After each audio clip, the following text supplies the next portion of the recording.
Okay, hello everybody. Welcome.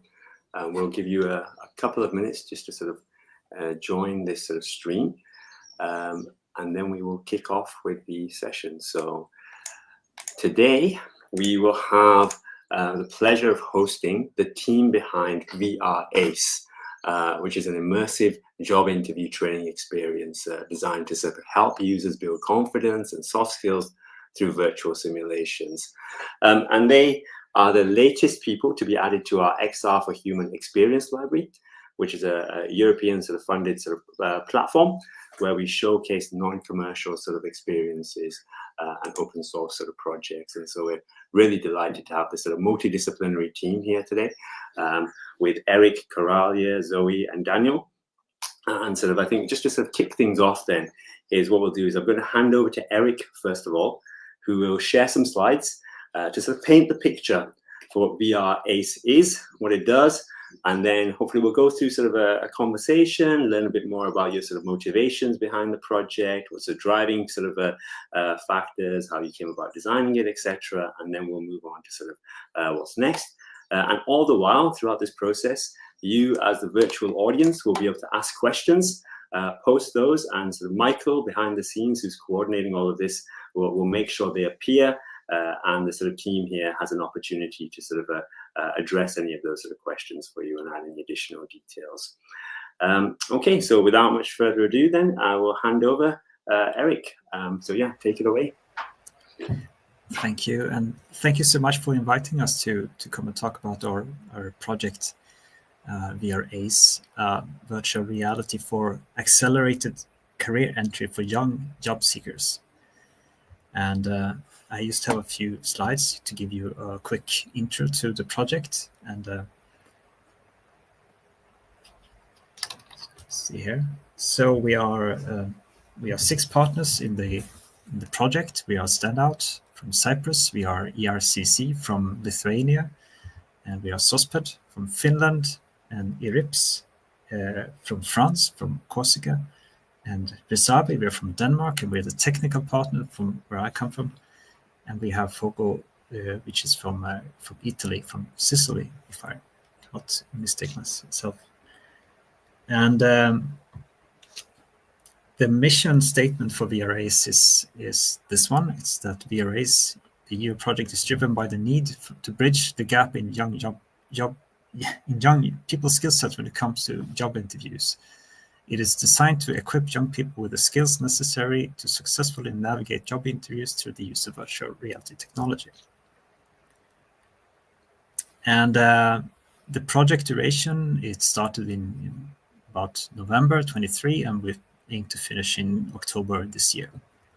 The target groups for this job seeker training is the younger job seekers, so 16 to 29 years old. And of course, we also include the youth workers, those who work with coaching these youngsters when they are preparing for entering the job market. And you can also say that the target group is the organizations that these youth workers work within. And we wish to aim to help these young people to become more prepared and perform better during these the first job interviews that they're probably going to do in their beginning of the careers. And the whole project is about that we conduct some research, and then based on that research we design some solutions, which has resulted in this VR app that we're going to show a little bit about. And we want to tell the whole of the EU and the world about our findings. And the project has 5 intellectual outputs. It's the state-of-the-art report on the needs for young job seekers. And we have actually also written 2 handbooks. One is for youth trainers, and a guidebook also for youth job seekers.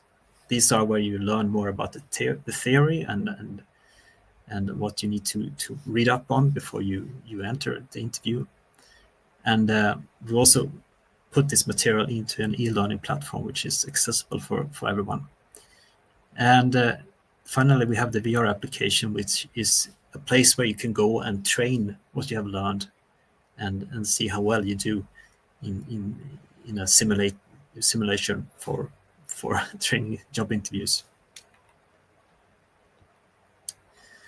And just to break down the features of our VR app is that it has 10 very generic interview questions. So we didn't do a job interview which is made for a specific type of job or job category. We want to keep it very generic. And so these are the most common questions that you might encounter in your job interview. And you will answer these with your own voice, and you will also be able to evaluate yourself while you after each question.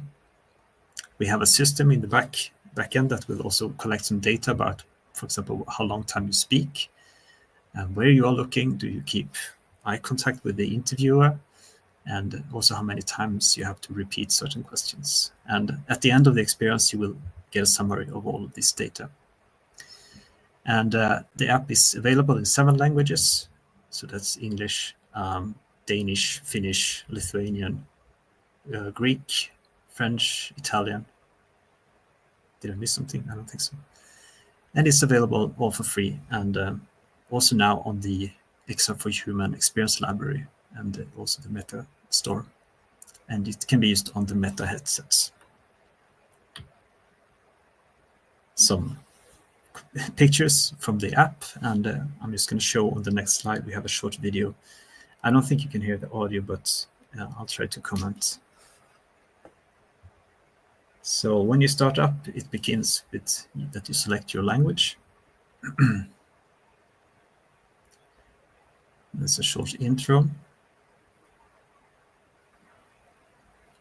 And you find yourself in a lobby room. This is before you enter the actual interview, and you will see all of the steps that you've gone through before you report to the interviewer that you are here now, and I'm ready to begin the interview.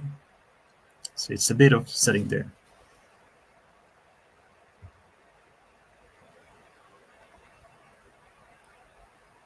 And then you are greeted by the interviewer, and you press a button and you can start talking. And the first thing she asks is, was it difficult to find a way here?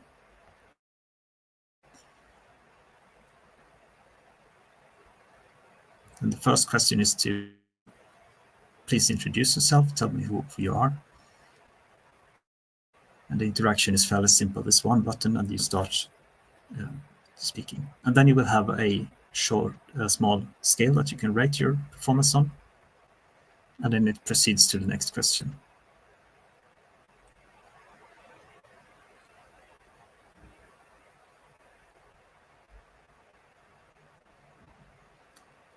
And here's just a brief overview of the dashboard that we have at the end that shows all the data.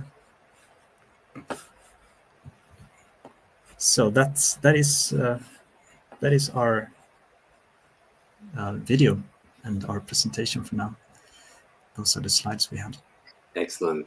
Thank you very much, Eric. That's really helpful for setting the scene, for understanding sort of what this sort of looks like if you haven't had a sort of try of this. I'm interested in sort of just taking a little step back and sort of understanding some of the motivations behind this project as a whole. And so perhaps this might be to sort of the wider team as well, to understand sort of why job seekers, why was this sort of interesting? And then why did you think that virtual reality might be a good solution for addressing some of the challenges faced by job seekers?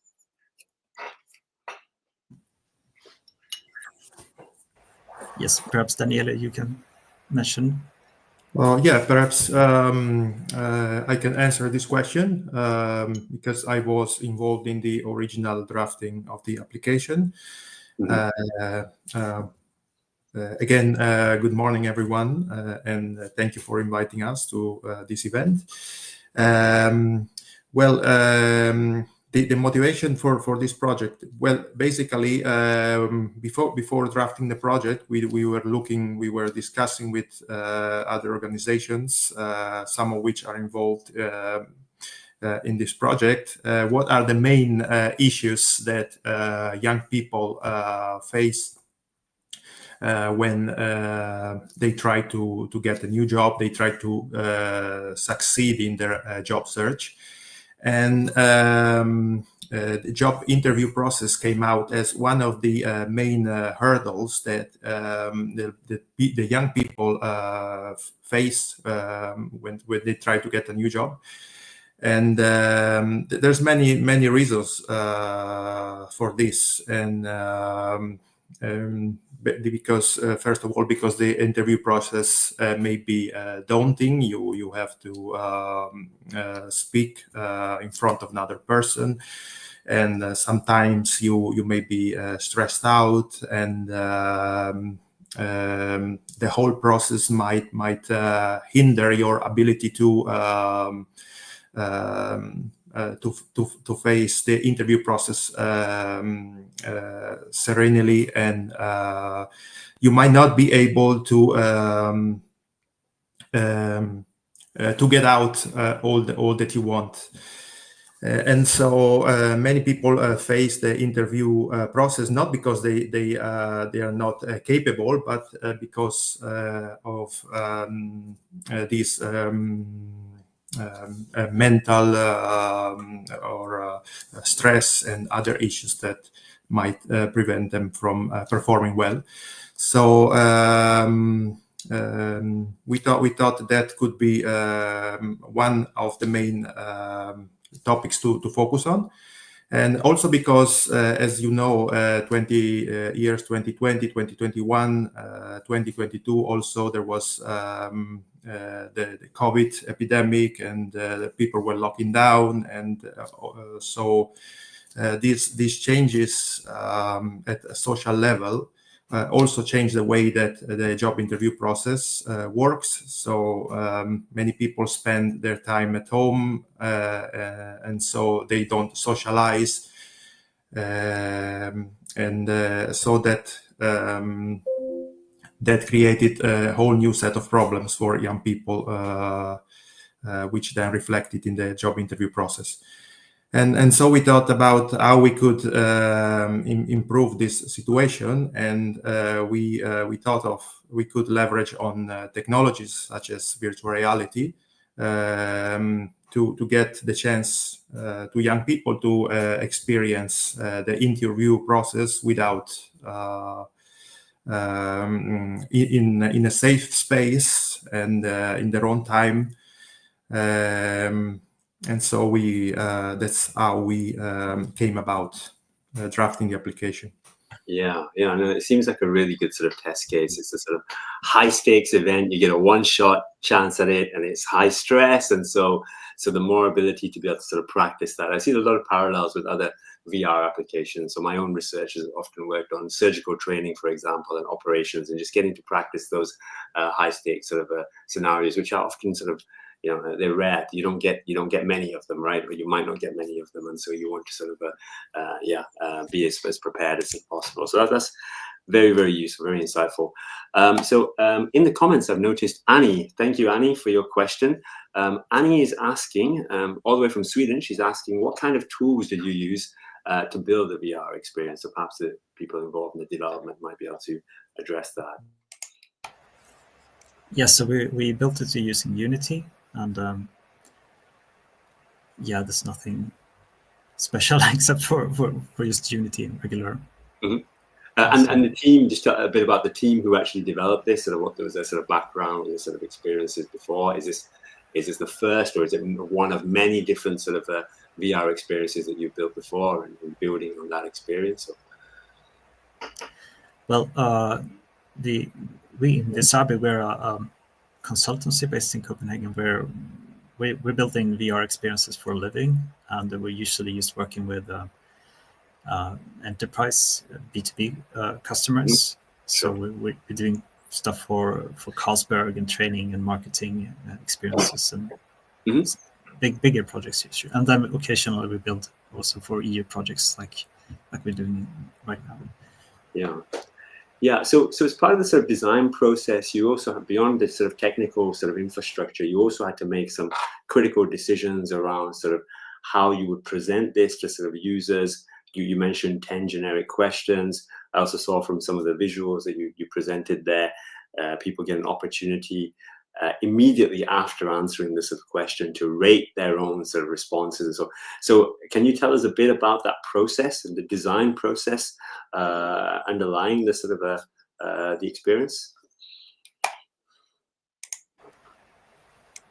Yes, we had well, there's a lot of things you could potentially build in when you're building a simulator like this, but we also have to stick to the time we have and the budget we have. Absolutely. So we made some compromises about what should we include.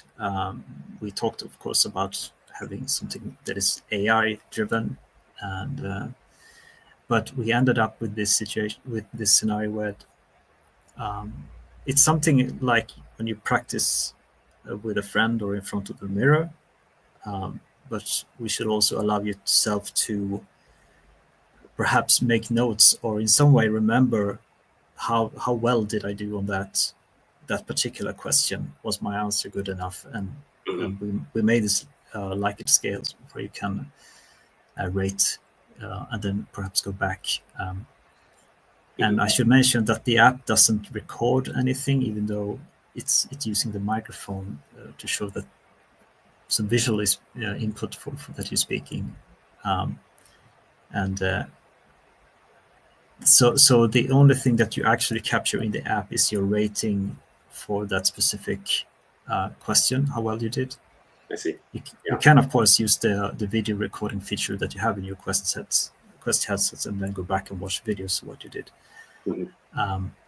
So that was the background for adding that self-evaluation feature. And Eric, you mentioned that the project is going to finish in October, so you still have a few more months left. Are there other sort of technical developments that you plan on doing, or is it more sort of user evaluation types of work that you'll be doing? I don't think we will add any features from now on. There might be some small correction about a sign or two that has to be changed, updated, some text, but now it's mostly about evaluating, and we're currently collecting more data. We had a pilot testing event quite recently here in Copenhagen, and now we're going to go forward and gather more data. And we would love to have people coming in and testing the app and downloading it. So please feel free to reach out if anyone out there wants to try it. Yeah, absolutely. I mean, we can certainly, if it's not already on LinkedIn, I'm sure Mike will be able to get the link to everybody to be able to download it. And as you already advertised for us, the XR for Human Experience library, which we can put the message in LinkedIn, will host the experience too. So Annie has a follow-up question for you, which is around the amount of time that it takes to build a project like this. And she's asking, do you use the Meta Block 2? That's a question. I'd have to ask our programmers about that, but we had allocated around a bit more than a month for the development time, and then there's also a design process that is a bit longer and So one thing that struck me about your project that you have sort of this is a multi sort of a partner sort of effort here. And so I'm interested to hear sort of from Coralia and so Zoe and sort of hear about your sort of contributions to this and the importance of this sort of multidisciplinary working in a project like this. So maybe it will kick off with Coralia, I guess, first of all. Sorry to put you on the spot, but Coralia, yes, why don't you tell us a bit about your involvement here? Well, as the non-technical partner, we have more experience around European projects and around projects that are funded by the European Union in order to answer to some social need. As it has been mentioned before, let's say the attitudes, the competencies, the communication skills, etc., have been altered in the past years, both because of the absorption, let's say, of young people into the digital world. That means that the human interaction is at a lower level. Plus, even I was talking to a neurologist and said that there are even neurological let's say, changes to the brains of the people who underwent, to young people especially, the confinement, the house confinement after the COVID epidemic. So it's a changing society, and I think it really needs really answers a need as an app, but also as a full. It's not only the app that we are creating; it's also the full experience that young people can read, how to approach the interview before, during, and after, what to pay attention to. And also to conclude, for my personal experience, when we had the piloting, where we had from all the partner countries 2 trainers plus 3 young people testing the app, it was very enlightening the way it liberated their, let's say, ability to express themselves, to feel confident, to feel that they were protected, that nobody was judging them. It's much more difficult to, as you know, to address an adult, and many times, okay, the applicant is an adult as well, but I mean a young person addressing an older person of authority, giving some answers. When you're doing this with the app and you're practicing, I saw with my own eyes during this pilot phase that people were testing them, young people were testing the app, and they were expressing themselves with a much more liberated, let's say, way. And also there is an element of inclusivity, let's say, and inclusion in this app, because it is addressed also to people who don't have many opportunities, let's say, at a family environment, at a school environment, at people who don't have many opportunities to practice for interviews with people that are educated, for migrants, for people who are, testing a new society, how they can fit in. So this was my experience with this project. Let's say the social impact is really important. Yeah, thank you, Coralia. There's certainly a long-lasting sort of social impact of COVID that's persisting today in children and young people. So that's great, and an excellent point about inclusivity and addressing sort of equitability issues as well. So not everybody has the opportunity to sort of practice this, and some people might just take that for granted, that you can speak to friends or parents or uncles and aunties who can be that role player of an interviewer, and so on. That's great. Let's move on to you, Zoe. So let's hear about your experiences, and I can see that there's other questions in the comments as well, which I will come to after that. So over to you, Zoe. Okay. As Daniele said, this project was we write it when it was the first after COVID results came out, and that time European Union launched many agendas and many policies regarding the ability of young people to attend in social events, to be more self-confident, to raise their communication skills. So we write this project and we submit the project with the idea of that we will develop different materials of how to help young people raise their communication, and with the aim of helping them succeed in the work field, let's say, in the labor market. And we did this research for 8 months research. Coralia was head of this work package. And from there, it came out different needs as well. The self-esteem was one part, and all of this was under the mental health. So we came out in many different materials of how the interview process is such a stressful situation for young people and how we can help them. And then Eric came out with the VRAs. We have the first draft where we had discussion how the person who you meet, how he could be. It has to be a woman, it has to be a man, it has to be a professional, how he's going to react to you. So a whole conversation starting around it. And slowly, we built this project of that help the young people, be prepared. And of course, take into account ethical issues. Like Eric said, we don't record any data because young people are very sensitive in this. They don't know the risk. They don't know how to secure themselves. And of course, we concerned about inclusivity, about how to gonna help them, and all these issues. Excellent, thank you, Zoe. And so I want to go to some of the questions now. So we have one from Michael Barngrover. I don't know if this is directly from Michael or from one of our audience members. Michael in the background is coordinating the whole show, so thank you, Michael. So Michael his comment here is, did the app go through a process or evaluation to design this for download and utilization individually, at home, or through existing programs to support young job seekers? So yeah, how in terms of the implementation and so on, how did you go about deciding that? Well, to answer how we envision this app to be used, it's we think it can be both used individually at home, for example, if you have a headset at home, but we also think it can be used together. For example, if you have a career coach that you're sitting together with, or if you have a workshop in a group, where you can sit together and practice and discuss how things went. And even if you are two people, you can sit and listen through because the audio is bleeding out through the speakers in the headset, so you can hear what's going on, how they reply to the question. So we imagine that it can be used in both cases, and yeah, we would be happy if both organizations and individuals would try it out.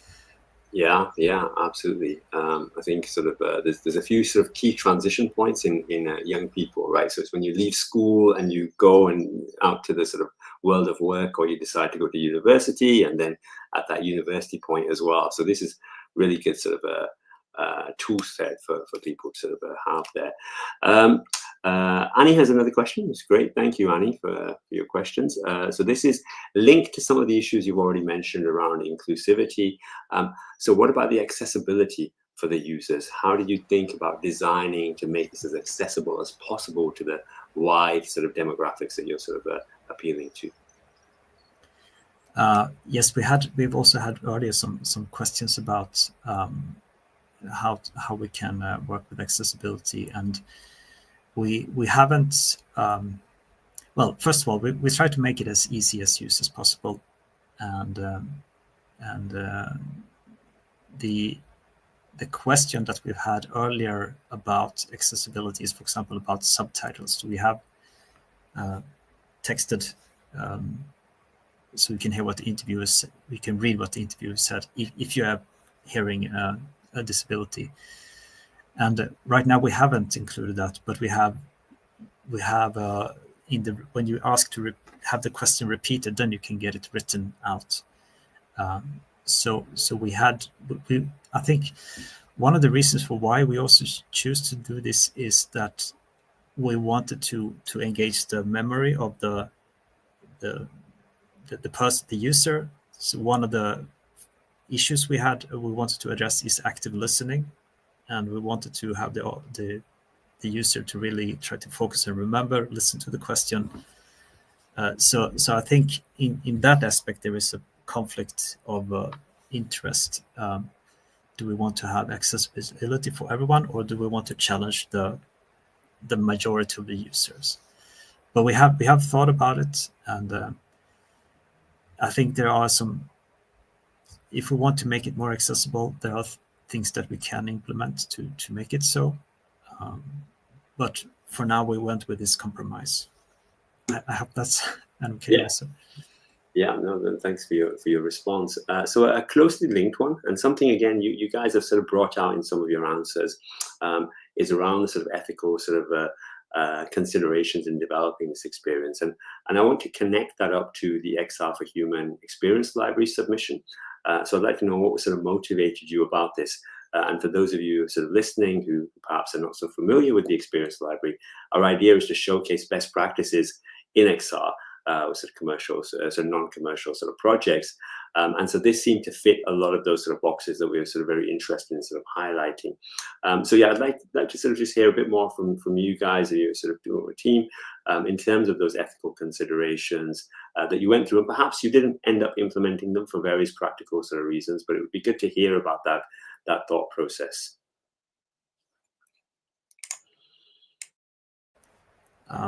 Yes, I think the big ethics related question is about, do we connect it to an AI of some sort? And we simply just we simply said, let's not go there. It would be quite a different project to build, and that there are not only ethical considerations and GDPR related questions about where you store data and so on, but the technical implications would be, for example, there's a latency when you ask questions, then you will have to wait for a couple of seconds to get the result. So there are many reasons for why we choose to make a system that doesn't really understand what data you're giving it, and also in job interviews there are so many.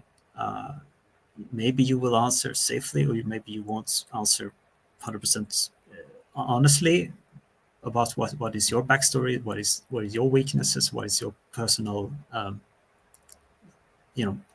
personal information. So we choose to we choose to go safely about it. Mm-hmm. Yeah. I'm not sure if any of my colleagues have anything to add to that. Yes. We also had discussions, like I said before, about how the person who be, the contact person would be. It would be like a woman. You have to have neutral expressions, so we're not gonna harm them, make them more stressed. So we also discuss all these aspects and make a research on, okay, they're going to an empty room. It's stressful. We all been in this situation.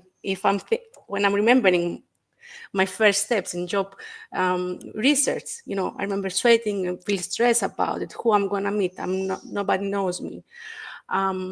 So we thought about it, and we said that maybe because it's a practice trial, it's not. Of course, the idea is to stimulate the reality, but we have to have an outcome for the young people.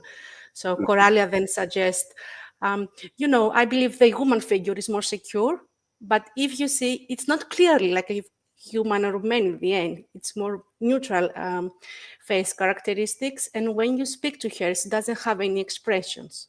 So this allows you freely to express yourself without receiving any feedback or any, something that may traumatize you or make you feel more stressed.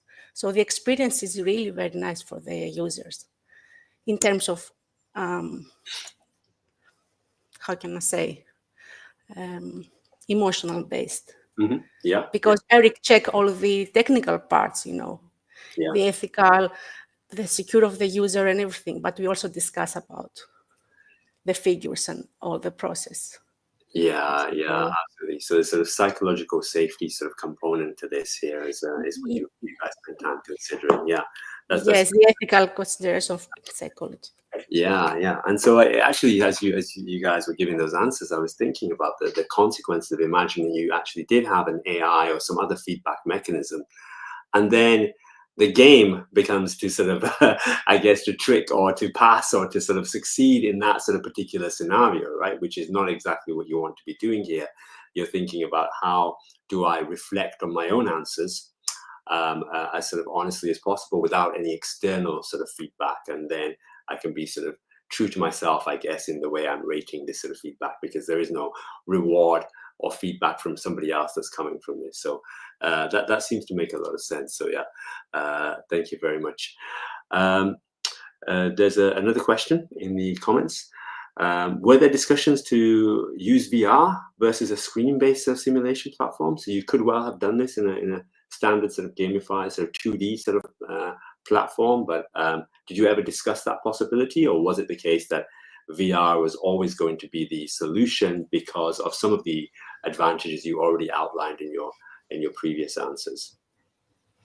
I can answer that because Stando is one of the authors with FOCO. The time that he was writing the proposal, the VR was, a new thing, and everybody was, all the youth people was interested on that. So we strictly went to the VR without thinking other possible platforms and presentations, but we did have one e-learning platform for both target groups, youth workers, and youth job seekers. It's beneficial, can enter in different page, but VR was, the only tool that were interesting too, because imagine it was 3 years ago to 4 years, so it was the new thing. Now it's the AI. If you see, all the projects are around AI. That time was around VR, and so we said that it's may youth people be more interesting in this way.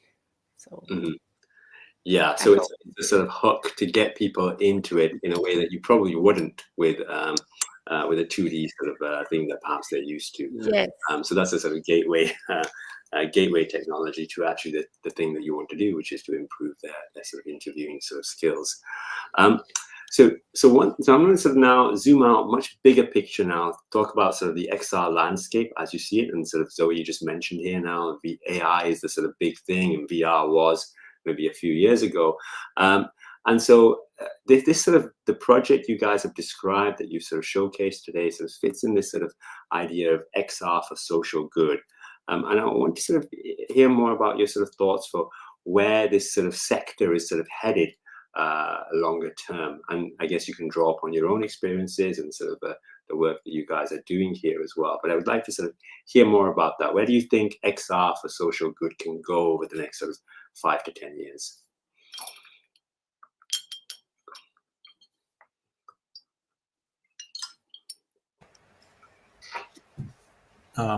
Yeah, I'll start.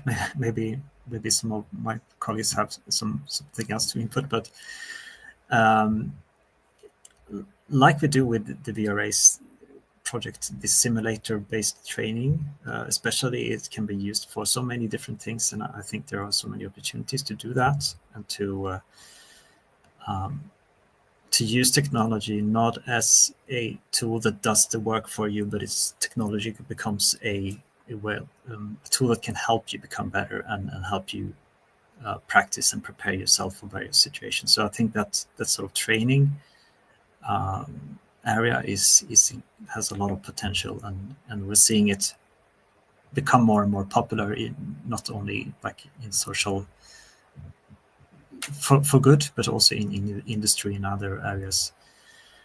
And we have other more commercial projects, which is about preparing young for conflict situations at the workplace and things like that. So just trying out things in simulations and becoming better at facing the future or reality. There's so many things we can do with it. Yeah. So now I want to ask you the question on the opposite side, the flip side of that is are there sort of questions around sort of issues that you're concerned with when it comes to sort of a mass adoption of XR sort of technologies in sort of society? So equity, access, or perhaps over-reliance. Are these the type of things that keep you guys up at night when you're working in this sort of sector?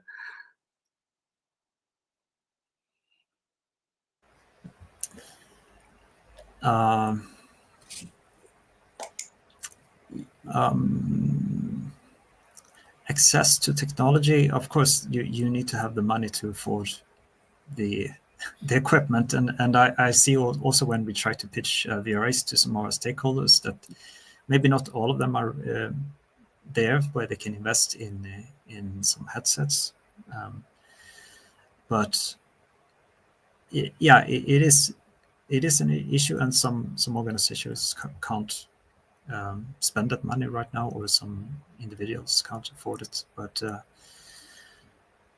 don't know, do you guys have any other thoughts on this?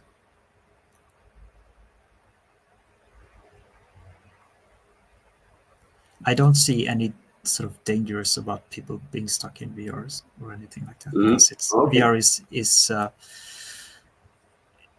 it's nice, but there's a reason for why VR experiences are short duration. You get tired of wearing it eventually, and you Yeah. want. Yeah.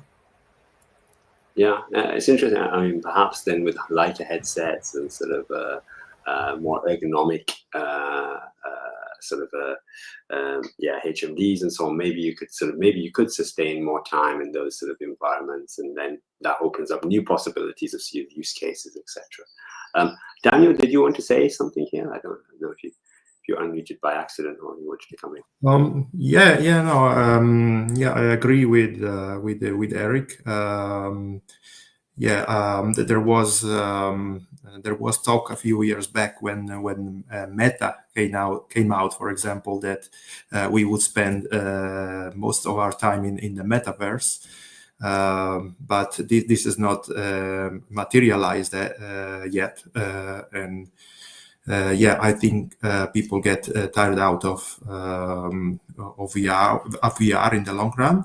What I'm more worried is, as someone already mentioned, is artificial intelligence, that we tend to rely too much upon it, and this might hinder our ability to think in the long run. And I think this is something that in the future we might need to explore more in detail.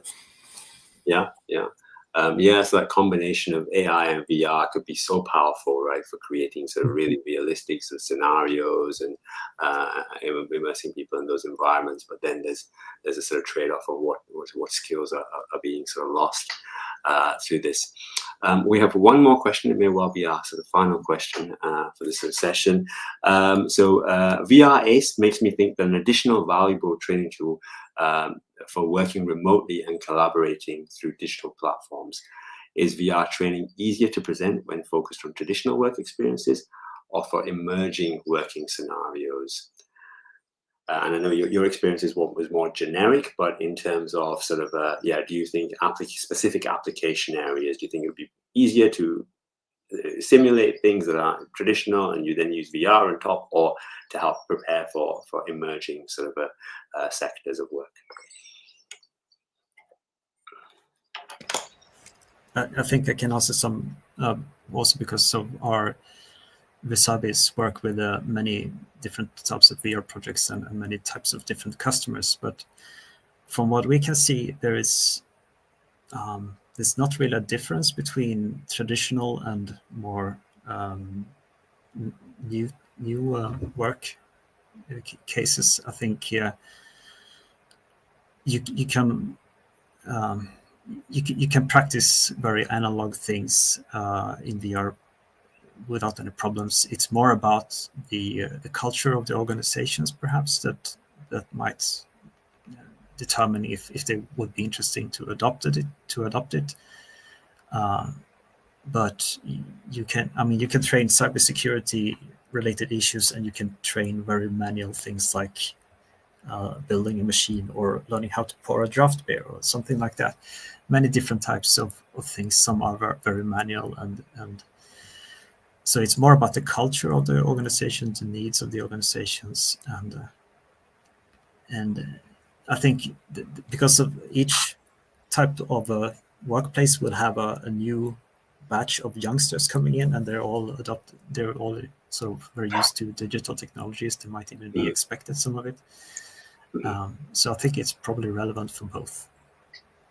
It's a really interesting answer, Eric. I've been thinking about this with some colleagues in sort of healthcare applications, and these colleagues talk about the sort of phrase of sociocultural sort of barriers and sociocultural readiness from an organizational sort of perspective. So there are many other things that need to be in place before you can just roll out sort of headsets to your new sort of employees, right? So the technical infrastructure, etc., and just the willingness of people who have been there for a long time to be able to adopt and accept that actually this is a valid sort of training tool, for example, right? Well, back in my day, I used to do it this way, and these guys are all just learning on this.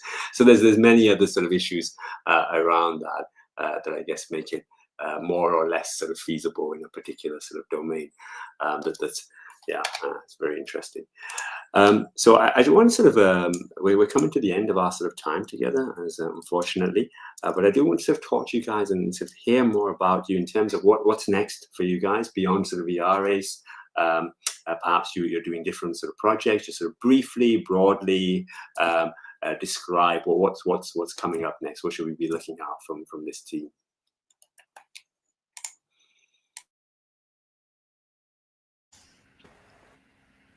I think we have discussed about the continuation of this project because it went so well and because we see so much, let's say, engagement and positive response. I think once we've concluded the whole project, and finish off this year, we will discuss in our last meeting maybe if we're thinking of creating a new proposal with, let's say, VRACE 2, or I don't know, some sort of more an app with more features or evolving the existing app. But we definitely will want to do some sort of exploitation in the the wider sense of the word. I'm not talking about commercial exploitation. I'm talking about taking it a step further, and we want to really let's say capitalize on the piloting to see on the part of the young people what they would need more out of this app, and also on the part of the trainers what kind of support, educational support, will be needed from our part to make the whole experience, both training and VR app experience, more applicable and more useful and better overall. Excellent, great. So there's likely more to come from VRACE. Fantastic. That's really great to hear. It's probably a very nice way to sort of bring this conversation to a close.